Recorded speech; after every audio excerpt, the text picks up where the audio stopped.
Good evening and a very warm welcome to First Issues, as tonight we consider both festive store specials, with Botswana having experienced Black Friday madness for the first time ever this year.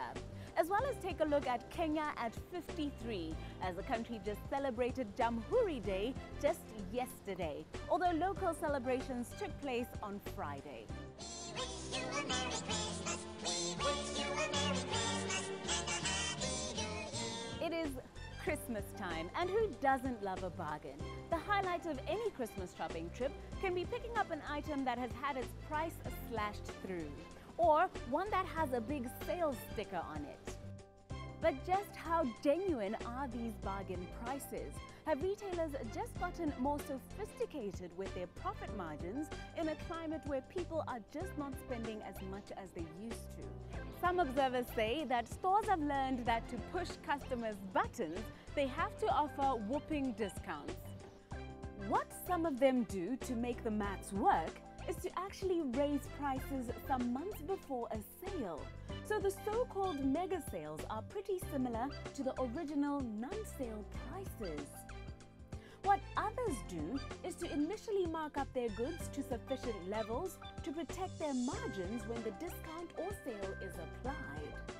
Kate Harriman says that on many occasions, these so-called sales are just a strategy to get rid of products that are about to reach their shelf life, or to draw consumers into stores, because once you are there, you're bound to buy other items that are not on sale. There are two things I think that happen. One is that stores will try and get rid of old stock. So they might, for example, have stock that's due to expire very soon. So they might offer that at a discount so that we can buy it before it actually expires. However, we've just recently done some mystery shopping, looking at offers that have been out in supermarkets recently. And the reason I hesitate to say stores aren't always being honest is sometimes they are masking the prices that they're actually offering. So I'll give you an example. There was a store advertising a discount last week on toilet rolls, and it was saying buy 18 toilet rolls for 50 pula. And the discount they said they were offering was 40 pula, which sounds fantastic. So we actually then mystery shopped the store after the sale to find out what the post-offer price was, to find that it actually wasn't 90 pula, which we would have expected had we been saving 40 pula. It was actually 75 pula. So you could argue, I don't know what the price was before the discount was offered, but you could argue that we didn't really save 40 pula. That was masquerading the price, the actual price that it should have been. That is very, I'm looking for the word, dishonest. That is well and truly dishonest. If it is true. Now, as I said, we don't know what the pre-sale price was, so it might well have been 90 pula, but it's rather coincidental that 3 days later after the offer, it's gone down to 75 pula. And we actually compared these prices with competitors, and we found the very same item not on sale, normal price, cheaper than the 75 pula that they're offering post-sale. What I am hearing from our guests is that if a store is offering something at a discount, it is because it is about to expire, or they have played around with the prices to make it appear as though they have been reduced.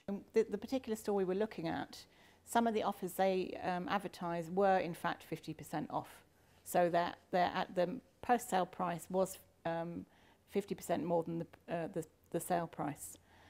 But I think the other thing is stores will often discount items because they want to get your feet into their store, knowing full well that once you're there, you're going to buy the item on sale, but you'll be tempted by plenty of other things while you're there. And we actually went out this week to 4 supermarkets and compared a shopping basket in each supermarket. Some items are more expensive in one store than another, but the actual difference at the bottom line when you looked at the whole shopping basket was very small. So you might think you're getting 15 pula off on one item, but the next item you're buying is 16 pula more than their competitor store. So stores are very clever in the way that they market. They want you to come in because once you're in the store, you're going to spend more than you originally planned. But I think it's worth noting what the law actually says here. And it's actually 17(1)(a) of the Consumer Protection Regulations. You know, we have fantastic consumer protection law here. It actually makes it an offence to mislead consumers as to the price or the discount that you're going to get on a price. So it's actually against the law to say save 40 pula when in actual fact you're only saving 20 pula. So stores need to be very careful about that because they are breaking the law if they mislead consumers. Are there better ways to compare prices than going from store to store? The first question you have to ask yourself is it something you were going to buy anyway? So if you were going to go and buy 20 packets of toilet rolls, for example, or you can afford to buy 20 and stick them in the cupboard, that's great, you've made a big saving. So I think the question for you as a consumer is, can you really afford the item to start with? Is it something you would normally buy and you're going to use? Or are you only buying it because you think you're making a saving? And you go out and stock up on 100 tins of baked beans or something, only to find a year later they've all expired because you didn't actually need them. On the other hand, discounts are a great thing. We all love a bargain, and you can make some great savings by shopping around. And I think that's the advice I would give consumers is don't just take the store's word for it that you are actually saving money. Compare prices between different stores. And also think if you're buying something that's, for example, an electrical item, think about what also you might need to go with that. So look at warranties. You might be saving 200 pula in one store, but is it a store you can trust to be there in a year's time if something goes wrong with the item? Or is it a store with a good reputation where you know your warranty will be upheld? We actually had a consumer write to us this week saying, I'm going to buy my son, lucky son, a cell phone for Christmas. And I've seen this store, I don't know it, I haven't heard about its reputation, can you give any advice? Because the phone is actually a few hundred pula cheaper than elsewhere. And we went back to the consumer saying, that's great, we also haven't heard of this particular store, but think about the warranty. Is it a store that you can trust? Ask around, ask other people, have they used that store? Because it's not just the cost of the item, it's the cost of the item if something goes wrong. So do your research and ask yourself questions before you spend your hard-earned money.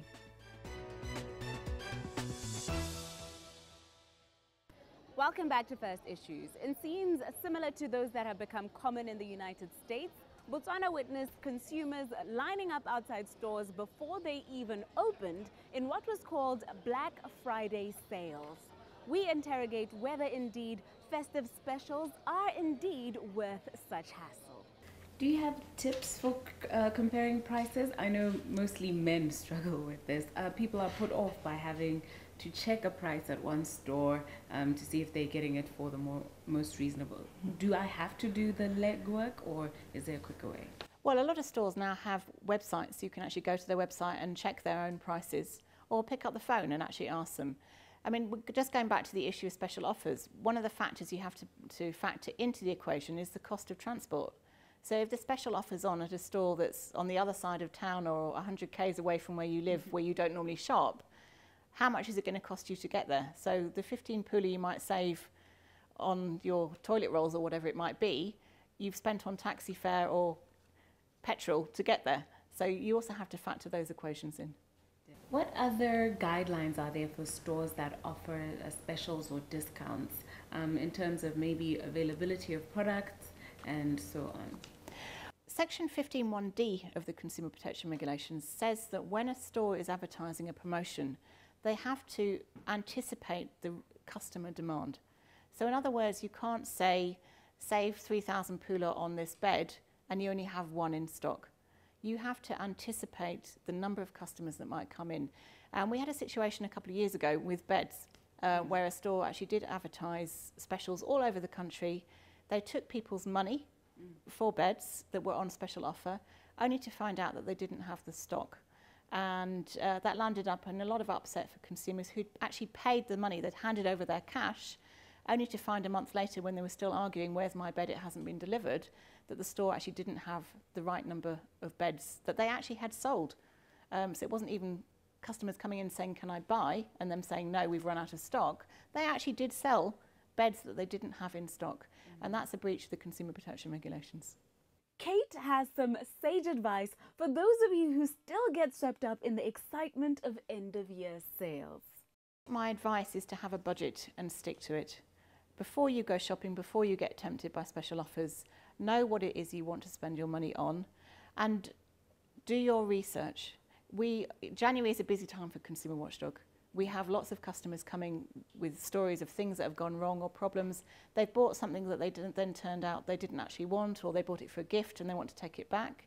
The other important thing is you have no right to a refund if you take an item back because you've changed your mind. So find out what the company's policy is on exchanges or refunds before you hand over your money. There's no point, or you can't cry afterwards saying, but I bought this skirt, I don't like it, and they won't give me my money back, because they don't have to. They're not obliged to in terms of the law. Asante sana. That is me thanking you in Swahili for staying with us thus far, as we now turn our attention to Kenya at 53. Since 2014, Kenya, the economic and transport hub of East Africa, has been ranked a lower middle income country, as its per capita GDP crossed a World Bank threshold. About 80% of Kenya's population of roughly 42 million work at least part-time in the agricultural sector, and over 75% of agricultural output is from small-scale rain-fed farming or livestock production. Therefore, although its contribution has been declining, agriculture remains the backbone of the Kenyan economy, contributing 25% of GDP. Other drivers of its economy are the retail sector, transport, tourism, building and construction, banking, as well as one of its fastest growing sectors, information communication technologies or ICT. An article on the online magazine Venture Capital for Africa says the origin of Africa's tech movement can be traced back to Kenya, which has been home to several major technological innovations between 2007 and 2010. The country is now widely known as the Silicon Savannah. If you thought Botswana had a young population, you might be inclined to reconsider when you hear that 40% of Kenya's fast-growing population is under the age of 15, and 62% is less than 24 years of age. While Kenya has a growing entrepreneurial middle class and faster growth, its economic and development trajectory is said to be threatened by weak governance and corruption. We learn what it would take to navigate the business environment of Kenya from the Kenyan High Commissioner to Botswana, Jean Kimani. The economy is private sector driven. We have a market, a very good investment climate in terms of, I think we have quite a number of investors, both from within and without, in Kenya. The government has put in place structures, and we have, for example, if you're an outsider wanting to invest in Kenya, we have a one-stop place where you can go, and we allow for you can have everything, the registration of your company, all that you need under one roof. The other thing is, as I have said, is private sector driven. We also, we are the biggest economy in the region, in the whole of East Africa and Central Africa. And of course, being centrally located, you're able to go to the rest of the countries in the region to take your goods to the rest of the country, to the rest of the region. On that, just to say that because of the investment climate, the favorable investment climate, we have seen in the last 3 years, major companies, multinational companies, invest in Kenya or make Kenya, relocate to Kenya. This include Google, Intel, IBM, General Electric, and of course, I won't forget to mention here that a number of Botswana companies, including Chopis and Letsego, have also opened offices in Kenya. I believe that this is indeed a reflection of the favorable investment climate in Kenya. What is also interesting about the Kenyan story is that unlike some other countries that have had fast economic growth, the country has managed to create hundreds and thousands of formal and informal jobs since 2011. We find out how this was achieved. We have the informal sector that has existed for over 30 years. The government created policies when it realized that it was not possible to get everybody into the formal, the formal private sector, the government, to get them to work in those institutions. So instead, it created policies whereby allowing people to work in the informal sector. When we talk about the informal sector, we call it jua kali, meaning hot sun, because when you work there, it's very hot sun, you're working under a shed. So what has happened over time is, I would say that this has evolved, and the success that we see now can be attributed to the change. Before, if it's not the old type whereby it was maybe the tailor or the mechanic or the taxi driver, that was the informal sector.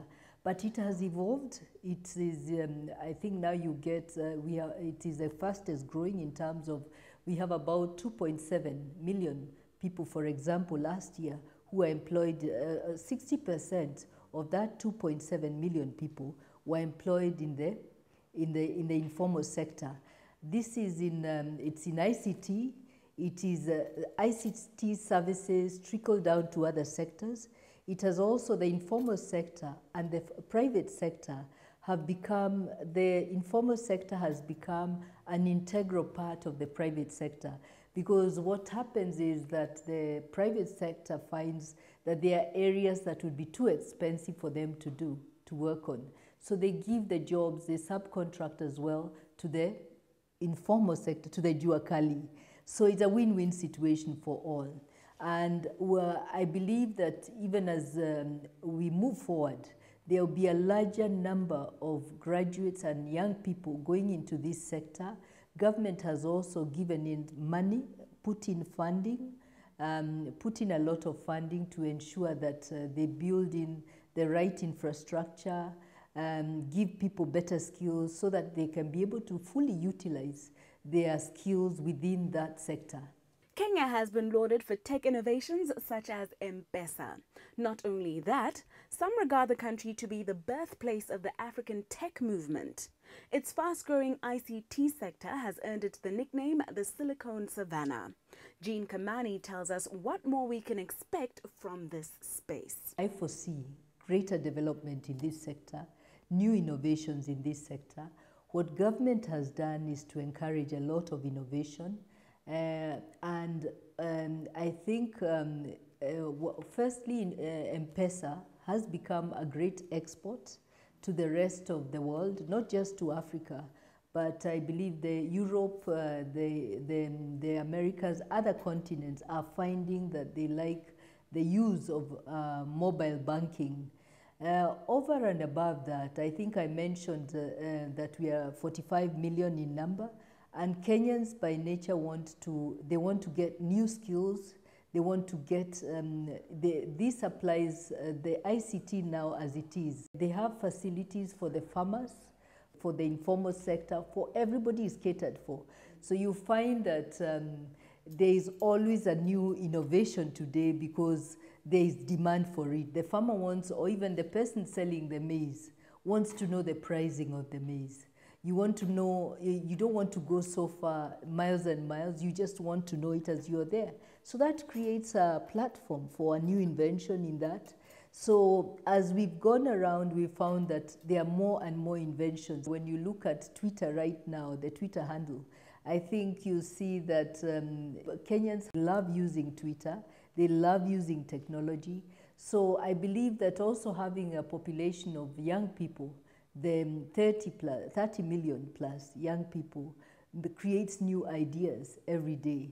We also have an iHub, various platforms for young people within which to just to allow for invention, inventing new ideas in technology, because we realize that, as you say, this is the way forward, this is the way of the future. What happened after that, of course, government, realizing that this is an important sector, has created an enabling environment, the framework within which everybody feels safe within the use of this technology.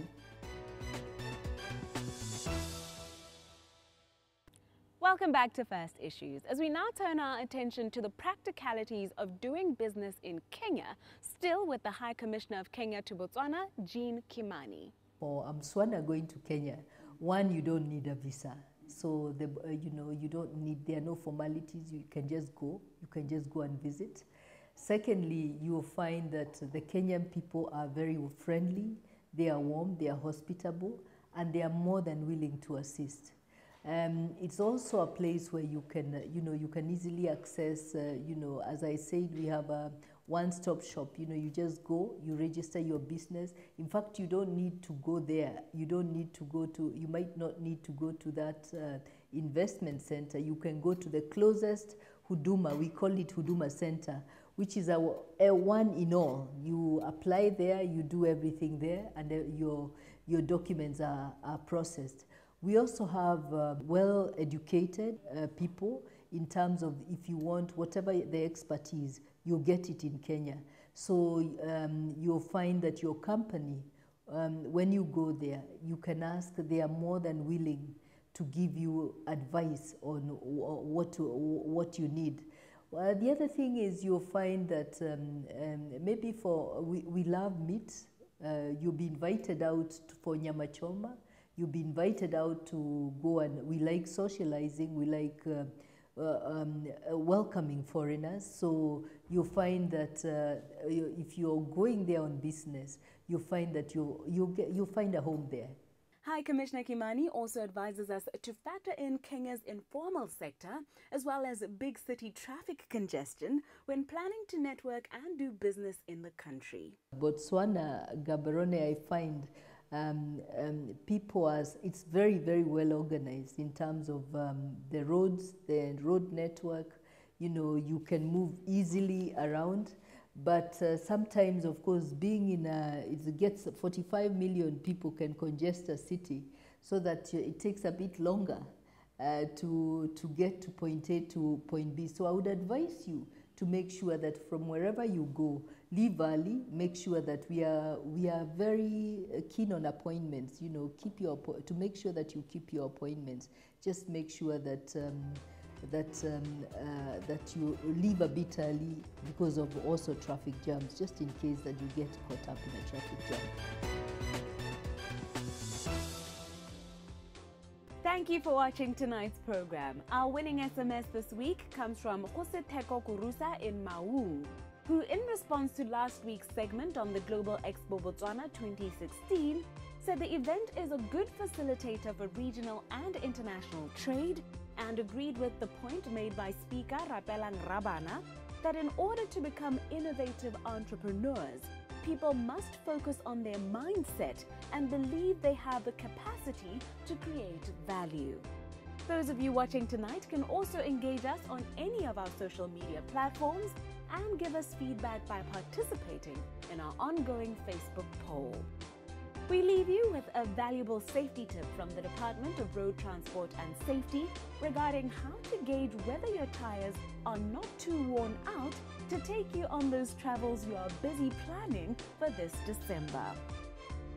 Go fela ga tire kana go lebella bone boleng ba yone mo ga ka lebella yana gona le triangle nyana ki na go ngwa ga o fitlhile triangle o tlela go le mokolonyana go TWI ba ra gore tire wear indicate ga o ya lone triangle o ya mo go rabeng ga tire ya go na le dibamponyana ya tire ga ntse e fela ga e tla gone mo dibampontse go ka etsa gore tire e fedile o e change o tsenya tire